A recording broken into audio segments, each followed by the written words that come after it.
Good evening. Good evening, sir. Mm-hmm. How you doing? Cold. No kidding. I don't have a remote car starter. It's freezing. Well, you can get one put in. Yeah, well, we talked about it. Sylvia and I talked about it before. Right. And she said, well, I do have one. I'm like, what do you mean? You're my remote car starter. So, whatever. I've got the one that we pulled out of Donda's car. I got in a box here. Really? Yeah, it doesn't have the harness, but I don't know if you need the harness or not. How easy is it to put? How easy is it to put in? I don't know. It's not something I would trust myself to do. Okay.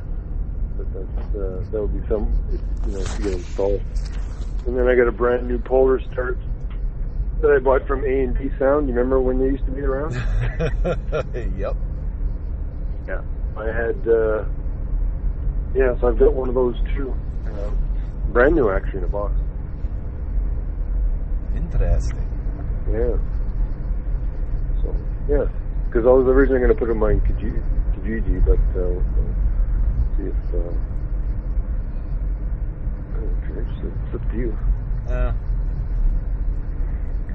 Don't worry about me. I'll figure it out. It's just such a hassle. See, we're talking about our Canadian winters in Canada. Yeah. For those listening out of country, our winters are so fucking cold that you have to plug your car in the winter, or have a remote car starter so it electronically starts your car at intervals, or you can set it at intervals or whatever, because the winters are so cold that your car can freeze solid. Yeah, it's pretty good. Well, I mean, the U.S., though, wherever it's warmer, say, I mean, U.S., they have snow like we do, depending on the part, but some people use it for the air conditioning in the summer, turn the car on, let it warm up, and let the air come on. Yes. And then, of course, in winter to heat up. So. Yeah, that's the other thing we have here, too. In Winnipeg, the unique thing about our city is that we, in Celsius degrees, of course, we have a span that goes 80 degrees from 40 above. So 40 degrees above Celsius to 40 degrees below Celsius. That's our range of temperature. Yeah. That's our range. I think in Fahrenheit, a translation in Fahrenheit. I know the Europeans listening to this won't know what Fahrenheit is, but for the Americans listening, that's minus 40 Fahrenheit, or minus 38 Fahrenheit is our minus 40 or whatever. So it's minus 40 Fahrenheit to 100 degrees Fahrenheit. Well, there's a certain degree where the Fahrenheit and the Celsius meet. Yeah, I can't remember. It's like minus 80 or minus 50. Well, it's actually, yeah, I think it's at minus 40. Minus 40? Yeah, I believe so. Okay. And for the people who don't know what they mean, they plug the car in. No, we don't have electric cars. Well, we do to some extent, but that's not why we plug the cars in. Yeah, explain the science, Todd. Yeah, well, it's like Sean was saying, they would pretty much freeze solid.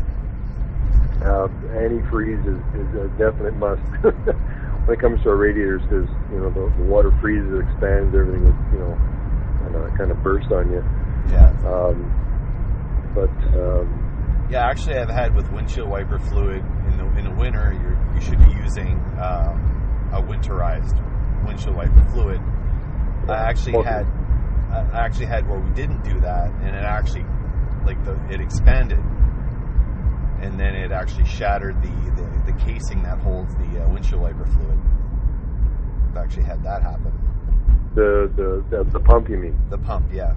Yeah, the pump, the liquid freezes, the pump expands, and of course the pump's made of plastic, right? Yep.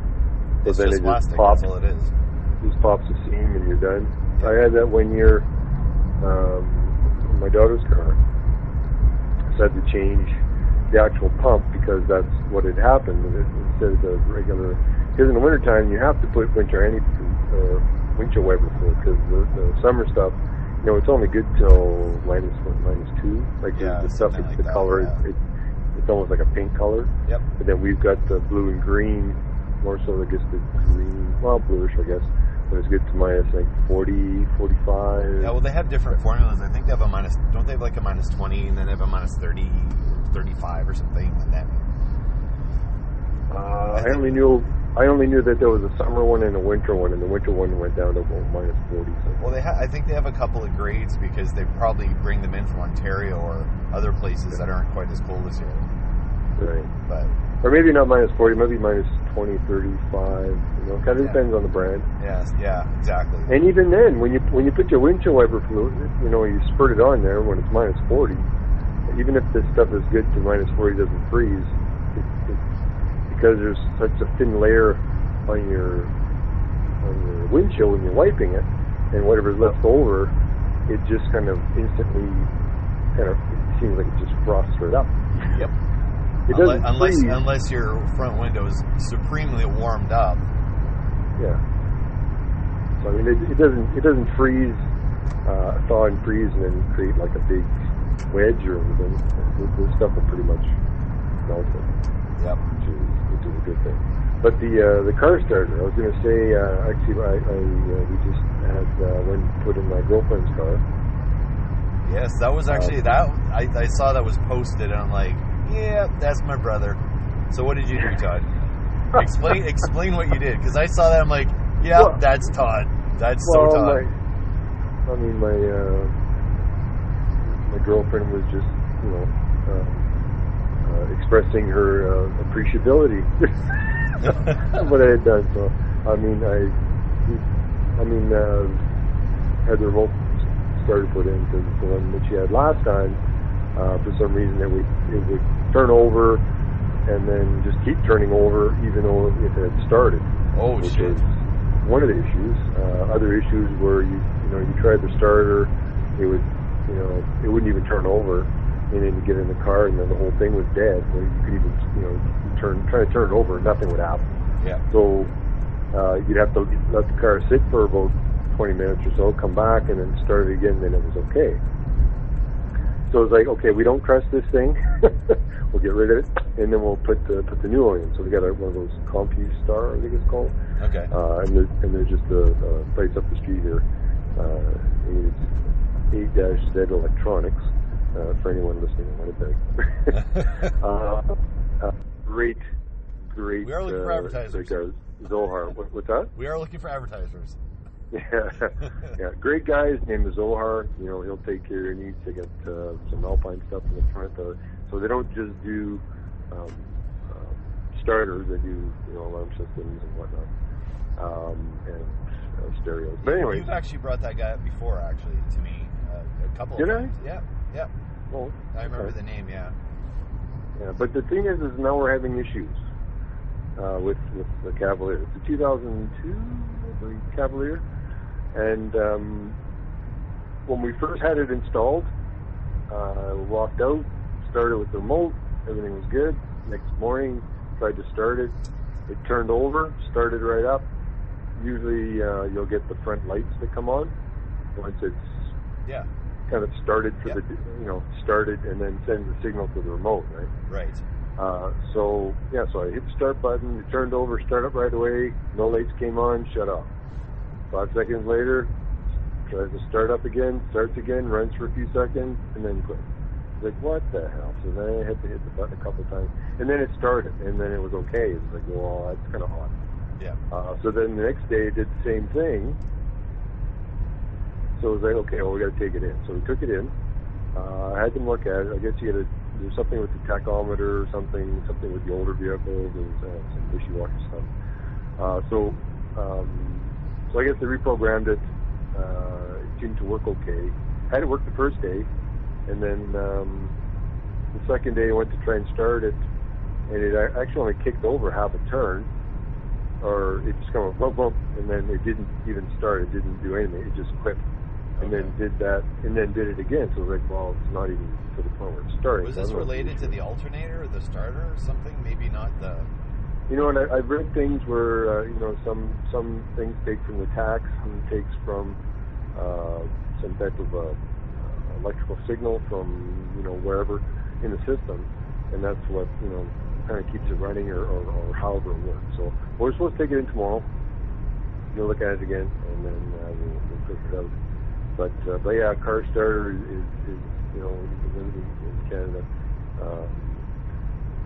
In the winters, it gets pretty cold.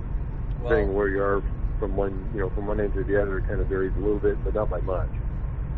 Yeah, I know, like for me, I mean, it's not even that cold yet. It's only I'm just looking at my my thermometer here in the car, or whatever it's called, and it's saying -10. Right. But now there's a whole wind chill thing that some people may not know what that is, because they may not think it's as cold. The wind chill thing? Wind chill, yeah. Wind chill, yeah. Yeah. So I mean that tells you the current temperature, but then with the wind, it's just that much colder. So they give you what that extra coldness would be, I guess. I don't know if it has something to do with the humidity in the air and how it kind of affects. Well, there's a humidex, and then there's a wind chill, and then you can. It's colder than the actual temperature outside when the wind gusts, or based on the humidity outside. So I mean, it may say it's -10 out, but with the wind and with the wind chill and the humidex, it might feel like -20. Right. So it's almost like your thermometer doesn't work in a way. It's false advertising. Oh, it's just -5 outside. You go outside and it's like the wind is blowing really hard, and during a wind gust it's -25. Right. Yeah. So I mean, it's nice to have the remote start, and if you even have heated seats, that's even better. Oh yeah, our new vehicle has the heated seats. Oh my god. Yeah. Well, That's great. Yeah, like my truck out. First time it was in the wintertime, and I used the remote start, let it warm up for a minute. Went out, sat in, and went, oh, the seats came on automatically. I'm like, that's pretty sweet. Oh, it came on automatically? Yeah, so while the truck's warming up, yeah, it automatically, I guess it just detects what the temperature is in the cab. Really? And then, then it says, okay, well, let's give it some heat. So, yeah, so that's awesome. So as soon as you get in, and when you put the key in, to go, I mean, then the seats turn off, and then you have to manually kind of do them yourself. But yeah, boy, in the mornings when your pants are kind of crispy when you're walking outside and you sit down, you surely appreciate a nice, a warm bottom. That's for sure. Oh God, yeah. Yeah. So for me, for my car, because I don't have a car starter, so I go out at 7:15 and go start the car and let it run for 10-15 minutes. And then I get in, and then, because my car is older, it's not as old as Donda's car, but it warms up about 10 minutes into my drive. The heat finally, not turns over, but, the car is sufficiently warm that the heat will come on. Right. The older the car gets, the longer it takes for the heat to actually work. Well, not necessarily. I guess it all depends on. I mean, I've worked on enough. Oh God, those block heaters and. Oh yeah. And the radiators and God, why does that name desert me right now? Heater core. Yeah, heater core issues. I mean, I've changed my share of heater cores and been under dashes and pulling them apart, and it's no party. Some are real easy, and some are crazy. Like the Firebird had to take half the dash apart to be able to get to it. Oh God, yeah, because that's a differently shaped engine, or not engine, but and then the Ford Ranger was right on the firewall. You could just pull it right out from the inside, so it was a whole different ballgame. I remember there was, I can't remember what car it was. I don't know if it was a car I had or a car that I drove. Someone else's car, but I remember changing the battery. You actually had to take a whole bunch of shit out first to get the battery out. They changed the battery. Was crazy. Yeah, some of the vehicles are kind of, I don't know if they built things around it or who engineers are. I don't know if they're making them easier to work on or harder to work on, but I think like it's the old Fireflies. Like, I think those engines are the ones that are designed by the Winnipeg architecture people that design the streets and roads in Winnipeg. I think it's the same people that design the engine housing part of a car. So you got to go to Albuquerque before you can go to New York. Yeah, the designs are crazy. I know there was the Firefly, I think it is. It had like a 3-cylinder or something. This was like way back. 3-cylinder? It's really back. Oh my God. And I was talking to the person who owned it. Says, yeah, they had to change the starter on it, so they actually pulled the motor to actually get to the starter. That's how compact everything was in there. I think maybe the Saturn was fucked up the way. I think the way the engine was set up was a little bit different. I think that was one of those. There's a different motor? Well, the motors on Saturns are way different are quite a bit different than a regular car. Sorry, I'm just pausing here for a sec. There's a speed trap here. Ah. Yep. They know the speed. Yeah.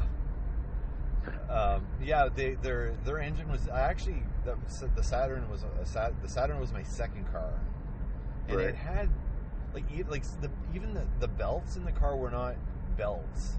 You know how you get belts like for your alternator and for other things, like I can't remember what it's called, the serpentine one that what's that called? Yeah, the one that goes around your power steering and the alternator, and it goes loops around everywhere. Yeah. So I can't remember, but I think one of the belts is like a chain. It's like a chainsaw chain. Like it's that kind of belt. Like a chainsaw chain? Yeah. Like it's a steel linked thing. Like an actual steel linked chain? Yeah. Instead of a belt, it's a chain. Really? I think so. I'm sure that would make an awful racket. The metal clanging going through. I could be having an hallucination, but I seem to recall. There was a lot of weird things about that car. Like when they sell you the car too, the first thing they do is they kick the car door in. Or they try to. They try, and then it pops right back out. Like that's one of the selling features of it. Yeah. Well, I remember you coming to the house and let's say you kick the door. Okay. It just the skin. It just pops out. That was their shtick for that vehicle. Yeah, that was their shtick. And I remember when I bought that car, I looked at the car and it was, I could barely afford it, but I could afford it. And, I think I looked at Kijiji or somewhere online or something. Okay, well, I can afford this. Like, I can afford the payments or whatever. So I went there and it's like, oh, it's standard. I'm like, I don't know how to drive standard. I bought the car anyway, and I got the dealer, like the guy that sold me the car, I got him to give me a driving lesson in the parking lot. Oh, God. It was awesome. So I drove home. That's how I learned how to drive standard. I mean, I'd driven standard a couple of times, like not for long distance, like basically to get it out of the driveway sort of thing. Like, but I love that car. Picture this now. Someone walks into a dealership, has never drove stick before in their entire life, walks out with a standard vehicle, and the salesman's teaching them how to drive his vehicle in the parking lot. That's a good salesman. Well, you get a free lesson out of it. Well, it was $2,000 less, or something like that, $2,000 or $3,000 less for the standard versus the automatic. And the automatic they didn't have any in. So I'm like, I budgeted for this car, which they didn't have anymore. Now, if they would have had it in automatic, would you have taken the automatic? Probably. Even though it was more expensive? Well, no, because I budgeted for the automatic. I think that's what I did. I think I saw the ad and I budgeted for the automatic. I'm like, okay, great. He says, well, we don't have it anymore. I'm like, well, he says, we have it in standard. I'm like, okay. Yeah, I'll knock $2,000 or $3,000 off. I'm like, oh, okay. Yeah. Oh, great. Here, meet me out back and show me how to drive this thing. And I said, you know what? I'll take it if you give me a lesson. He goes, really? I'm like, well, yeah, sure. I was like, okay. This was a used vehicle or brand new? It was 3 years old. It was 3 years. Okay, so it was used. Okay. So yeah, it still had 2 more years of warranty on it. Right now, mileage was like $100,000 or something. Right. For mileage, somewhere thereabouts. Yeah, but I like that car. That car was good. Now, I was going to ask you. Now, when you buy a new vehicle, they always have that extra, paperwork charge and this other charge and what they try and do this to death. Yep, and they come up with some type of legislation here saying that dealerships can't do that. They have to divulge ahead of time what the price is. None of these hidden cost things that they keep throwing in. Yeah. Just for whatever. They actually have a legislation for that? It's like, $350 or $500 for paper. It doesn't take that much money to do a, 5-10 minute transaction. Like, no. You can't BS me on that. There's no way. And anyways, and I know someone who actually, because after I bought my truck, a friend of mine had gone and looked at a flyer, and it had a vehicle in there. I can't remember what brand it was, but anyway, there was a price on there, and anything that's advertised like that, they can't go and throw extra charges on top of it. Really? Okay. So, and I think what had happened was he did pay for these extra charges. So I showed him this, and I showed him the article because it was either the Sun or the Free Press. I can't remember. It was one of the news magazines, and it had an investigative reporter, and they had gone out and they had were going to buy vehicles, or going to try and buy vehicles or whatever, and they wanted to get all the fees and stuff. And that was one thing that they said that that they would do, is they would charge this extra charge. So so I told my buddy that look into this. So I think he actually did get his extra money back. Wow. But that's here. Yeah. Now anywhere else I'm not too sure, but basically you buy a new vehicle, all this other extra charges are all BS. But do your research. If you do, because it'll save you a lot of aggravation, and to be in there, the more knowledge you have, the better. Like when I went in there, I think I was there for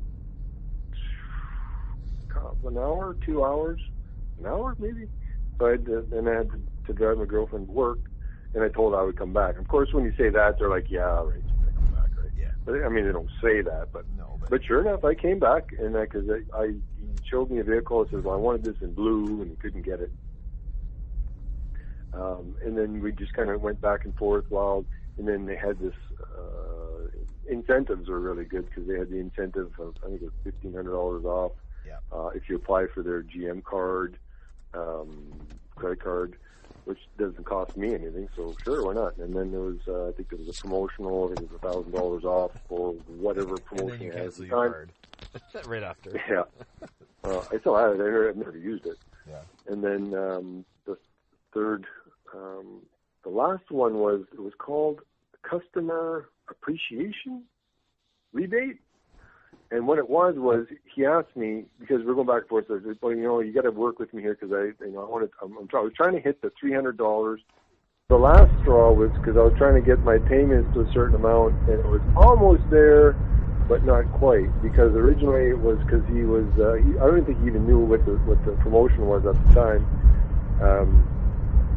because he said, well, we'll give you 7 years at 1.some% or 2%, I can't remember what it was. I said, well, wait a minute.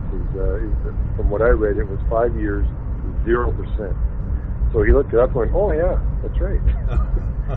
So it was like, I was going to be paying for this vehicle for 7 years. I mean, 5 years is long enough as it is. Oh yeah, no kidding.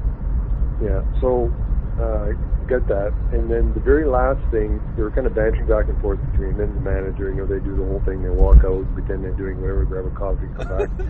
Okay, wait. Say that again. I want to go over that part. What's that? Where they leave you and come back. Oh yeah, So go in detail in here, because this is the thing that I want to talk about. Oh, okay. Well, if I digress to an earlier period back in the 80s, I had gone with someone to buy a vehicle, and basically kind of bantering back and forth about yes, this, no, that, the whole undercoating and the stuff, the protection for the paint and the Scotch Guard, the whole schmozzle. Yep. And then it got to the point where it was like, okay, well, we're going to look into, you can only pay this amount. Okay, well, I'll go talk to my manager, and then I'll come back and see what he says. Of course, he goes out, grabs a coffee, and talks to whoever for 10 minutes by the water cooler, and then comes back and says, yeah, well, actually, he's approved it, and everything's good to go type thing. Yep. And that was kind of my first experience. This one was a little different. The whole place, every office there has windows. So everyone, you can see everyone walking everywhere. So you know what they're doing. Yeah. Kind of thing. Did you watch a game last night? Yeah. Okay, I'm going to go back to my client. Yeah. That's about it. Yeah. So the last one was the customer appreciation. So basically what it meant was if you previously owned a GM vehicle that is no longer in production, you would get an extra $1,500 off. So he called the manager or whatever. So I was there when he was talking to him. He asked me, do you own any other GM vehicles? I said, well, I've got an 81 Firebird. So he told the guy that. So he said, yeah, well then you don't qualify because they don't make the Firebird anymore at the time. So I would qualify for this extra discount. So they threw that on top of it, and then my payments were where I wanted it, and that's when the deal was signed and everything was good. So that's basically the whole story to come to that last conclusion. But I like the whole. I think it's funny how it's like I think I got you where I want you, and then you're like, oh, I'll go talk to my manager, and it's like, do they really talk to their manager, or is this just a delaying tactic to make like they're doing something for you? Oh, I went to bat for you with my boss, and I know you really want this car, and so I got him down on the, I got him to agree to this, and I got him to waive this, and then they try to offer you something else, because it's like, okay, well, I'm going to knock $1,500 off, but I'm going to try to hit you up with $1,500 somewhere else, like for an undercoating or for I don't know, vinyl protection or something like. So it's like they have a quota of additional things they're trying to get, and I'll take this off, but I'll charge you for this instead. Like that whole. I don't know. So I stripped it. Yeah, I stripped it to bare bones, because it was like, okay, this is the payment I want. We're almost there, and then there was that extra $1,500, which brought it to my range, and then it was like, oh, do you want the extended warranty? Do you want the paint protection? Do you want the? They start trying to bring you back up again. I don't want any of that. I don't want any of that at all. I want to pay this price. This is the price I want to pay, and that's what I'm going to pay, and that's it. And then when I went down to to go to the finance guy, basically told him the same thing. So, and they said, okay, yeah, and then just kind of did the whole thing, and my payments was my payment. But that normally doesn't happen. Well, unless you're willing to take the time and do some research to find out, what the other dealerships are charging versus, and not just kind of go with the first one you look at. I've got my own experience when I bought my my Nissan. Mm-hmm. So Sylvia and I are meticulous when we're buying things. Like we go through all the details, how much we can afford, all this sort of, like we're pretty tight on our money, because we don't have a lot of it. So if we're going to make a purchase, we make sure we can afford it. We make sure we can do the monthly payment if that's what it is. Like all those things. Like we just go over it with a fine-tooth comb. So when I had to buy my car, when my Saturn, we talked about the Saturn earlier, when my Saturn was totaled, it was paid for. Totaled? Yeah, my Saturn was totaled. How did you total it? I'm trying to remember. I think it was. No, the Saturn wasn't totaled. It was my Sunbird that was totaled. I was going to say, because how would it be totaled? Because you smash in the side panel, it pops back out again. Yeah. No, actually, you know what? It was the engine that went. Oh, I had a leak. Leaks in the engine. It wasn't that cane thing you were talking about yesterday. Yeah, no. The engine itself was the whole thing was cracked. Oh, okay. So anyway, I had to get another car, and the car was paid off and everything. So I was free and clear, and we knew what we could afford. But how we paid for the car is how we were going to pay for the car was, look, we're going to pay for this with a credit card. We have let me go on here. So we had a limit on the card that was incredibly high, and it was Scotia Visa. So every $1,000 you spent, you get a free movie. You get a free what? Free movie. Free movie. Okay. Yeah. So we're like, well, we wanted to pay for it on the credit card to get the points. Like, we had the ability to pay for it. Right. But it's like, well, the limit on my Visa, well, I guess I can tell you, it doesn't really matter, the limit on the Visa was $15,000. Okay. And I was buying a second-hand car, 3 years old. And I could spend $15,000. That's the limit I had on my card. Because I wanted to put it on the card. I was gonna pay for it out of my bank and shit like that. But the idea was, I want to pay for it on the card so I get all the points, and then I will pay the card off, with my bank. I'll go to the bank and transfer funds, but then I get $15,000 worth of points. That's a good idea. Yeah. We thought it through, and we actually had money that we'd saved and all this, so like, I could pay cash, but then I don't get anything for it. Like, I'm just giving you money, but if I paid with the credit card, then I get the points. Right. So that was our plan, and the limit on the card was $15,000. So the car has to be $15,000, not a cent more. So when we went into the dealership, I said, hey, I want to buy a car. I want something that's 3 years old, that still has a couple of years warranty, like off a 5-year warranty, blah, blah, blah. This is what I need. This is what I want. I don't want a car that's 5 years old that's off warranty. I want something that still has a couple of years warranty on it. Mm-hmm. Something, with, like, I had it completely spec'd out, and I actually picked the car that I wanted to buy. I went through the Lemonade guide and the various guides, and at the time, the car that I picked was rated the same as a Honda Civic. Okay. It had the same overall rating as the Honda Civic, so I'm like, perfect. It's like the Civic, but doesn't cost anywhere near as much. Right. That was the Nissan Versa at the time. So that's what I wanted. I found out, off a tangent, I found out later that, yes, the Nissan Versa was highly rated, except for that year. That year was rated one of the worst cars, but... That was the year before. But yeah, the year before, the year after was great. But anyway, so I knew what I had to spend, and I told him, it says, I want to buy a car, and I'm going to give you $15,000. Is literally what I said. Oh. If it's under, great.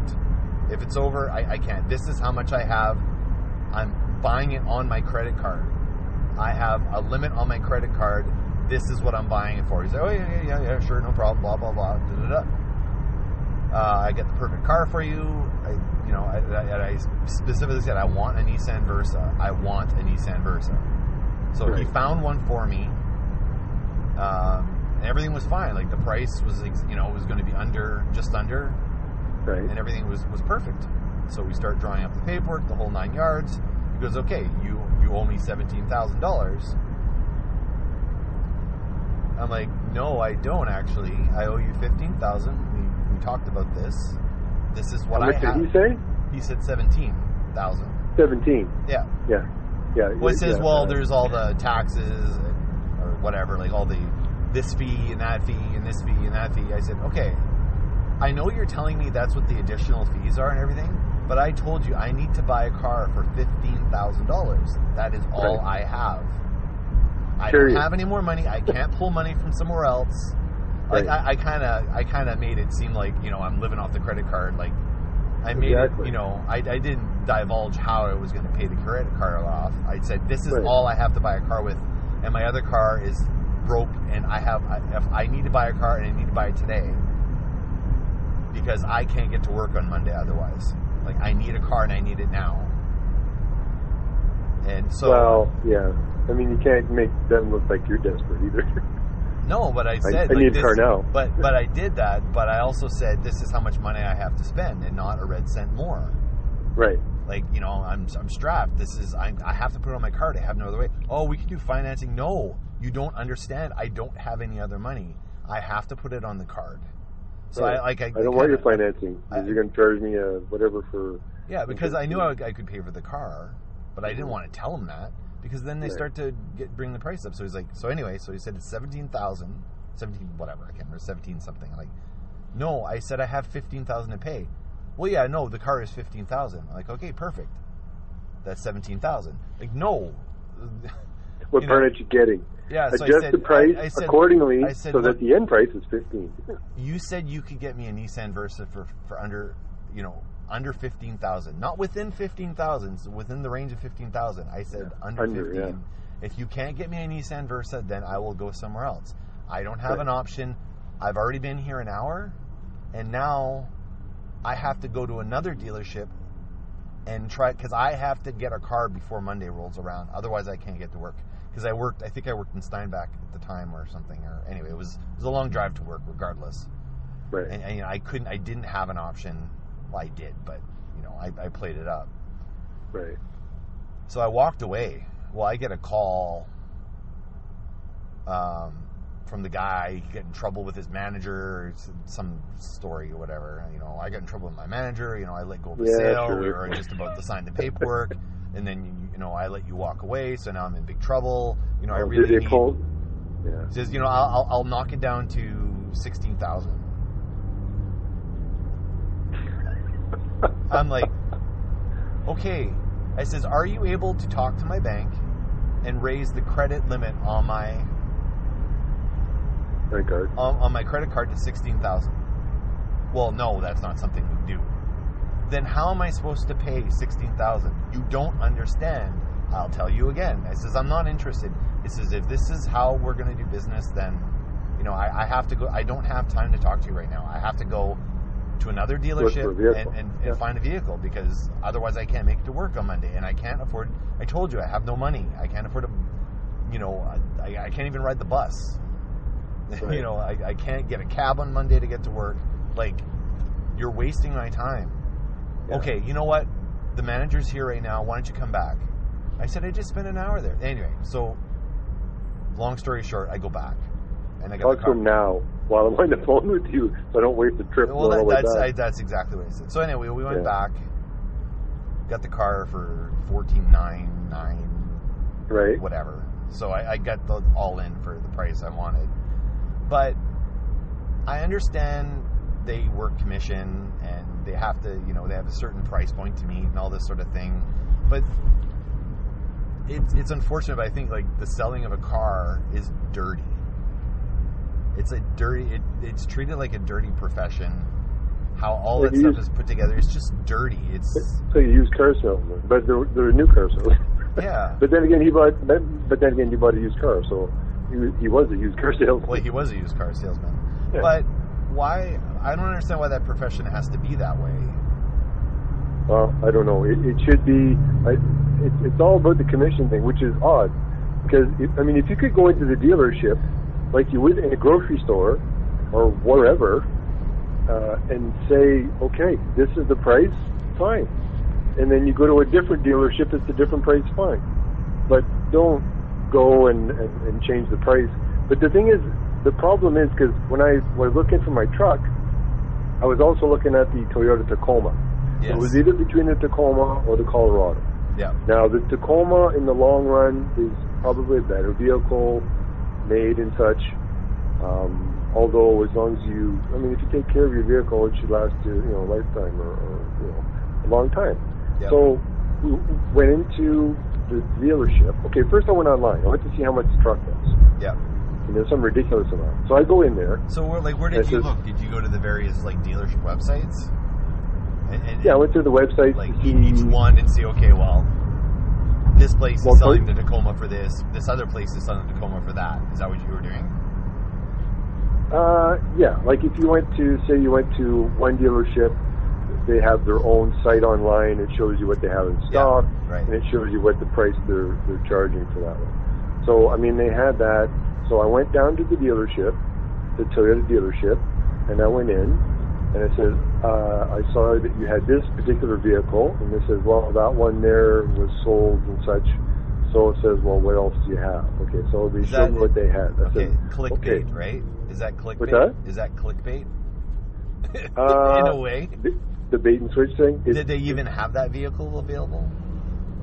Or is that just to get you to come in? It was actually in the parking lot with a sold sign on it. Okay. So someone did buy it. Okay.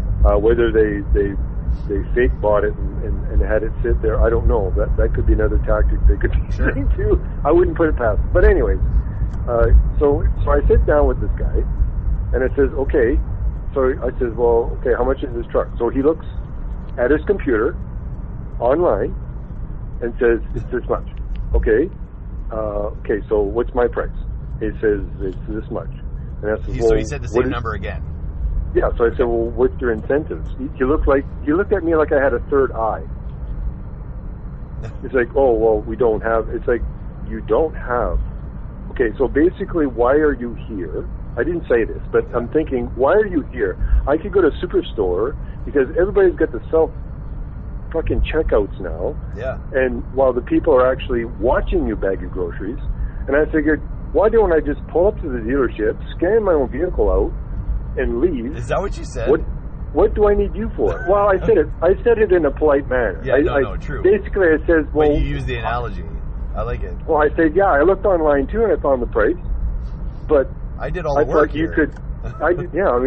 Anybody can do that. Or you just sitting here just, raking in the quan. What, are you doing anything? But what happens is these import vehicles, their margins are way smaller. Oh, I found out. Okay. Mind you, I mean, that's probably true. I don't think they're BSing on that. And the GM has a large margin where there's more room to negotiate. Okay. So when I went to the GM dealership, that was the whole, I sat there for an hour wheeling and dealing and bringing them down. But it was like, that's what I thought buying a car was. Not just going in and saying, oh, this is the price and that's it.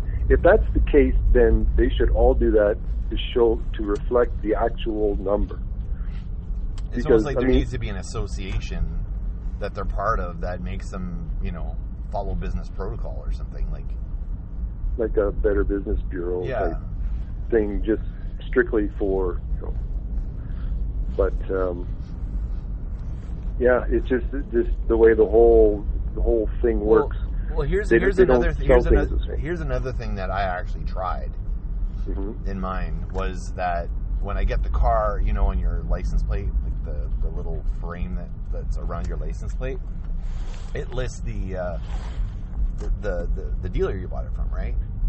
The free advertising for the dealership, yeah. Yeah, you see where I'm going. So I'm like, well, can't you give me a discount for advertising? What do you mean? Well, I've got this on my license plate, and it says I bought it from here. So everywhere I drive, everyone's going to know I bought my car from here. I'm promoting your business. Yeah. I says, I'd rather not. I said, this experience hasn't been pleasant for me.